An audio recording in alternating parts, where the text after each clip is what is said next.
فرماتے ہیں کہ میں نا مزدور لینے گیا، بغداد کے چوک میں مزدور بیٹھے ہوتے تھے، تو میری ان مزدوروں میں سے نا ایک نوجوان بچے پہ نظر پڑی۔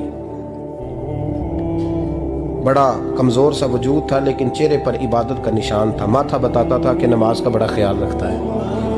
میں اس کے قریب گیا، چہرے بھی بڑا کچھ بتاتے ہیں نا، چہروں میں بھی بڑی رانائی ہوتی ہے۔ فرماتے ہیں میں قریب گیا، میں نے اس کو کہا بیٹے مزدوری کرو گے؟ تو کہنے لگا مزدوروں میں بیٹھا ہوں تو حضور مزدوری کے لیے ہی تو بیٹھا ہوں۔ تو میں نے کہا کہ چلو پھر۔ کہنے لگا نہیں میری کچھ شرطیں ہیں۔ میں نے کہا بتاؤ؟ کہنے لگا پہلی شرط یہ ہے کہ لوگ 4 دینار دیہاڑی لیتے ہیں، میں 3 دینار لوں گا۔ میں نے کہا یار بھائی تو بڑی بہترین ہے، باقی بھی اس طرح کی رکھ لے۔ اس نے کہا حضور دوسری شرط یہ ہے کہ میں آپ کی مکمل بات مانوں گا لیکن جب اذان ہو جائے گی پھر آپ کی نہیں سنوں گا۔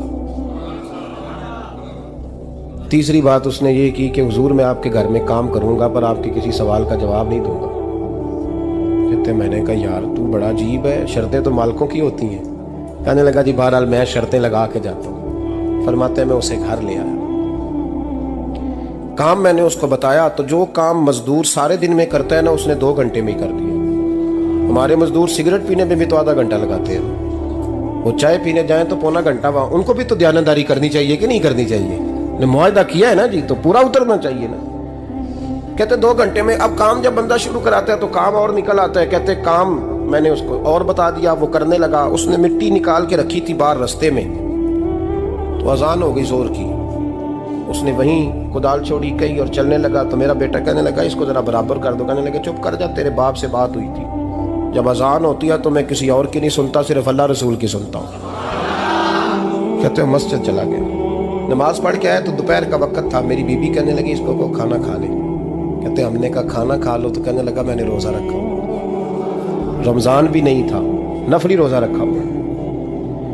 فرماتے ہیں شام ہوئی، میں نے 3 دینار دیے تو میں نے کہا تیرا نام کیا ہے؟ کہنے لگا میں نے آپ سے کہا تھا میں کسی سوال کا جواب نہیں دوں گا۔ کہتے وہ چلا گیا۔ اگلے دن میں پھر لینے گیا اسے، کام کچھ اور نکل آئے تو لوگوں نے بتایا وہ صرف ہفتے والے دن آتا ہے۔ میں نے کہا کیوں؟ کہنے لگے جی وہ کہتا ہے میرا ہفتے کا خرچہ 3 دینار ہے، جب 3 دینار کما لیتا ہوں تو باقی سارا ٹائم اللہ رسول کی ذکر میں گزار دیا کرتا ہوں۔ فرماتے ہیں عجیب۔ اگلے ہفتے میں پھر لینے گیا، میں نے پورا ہفتہ انتظار کیا کہ کام اسی سے کرانا ہے۔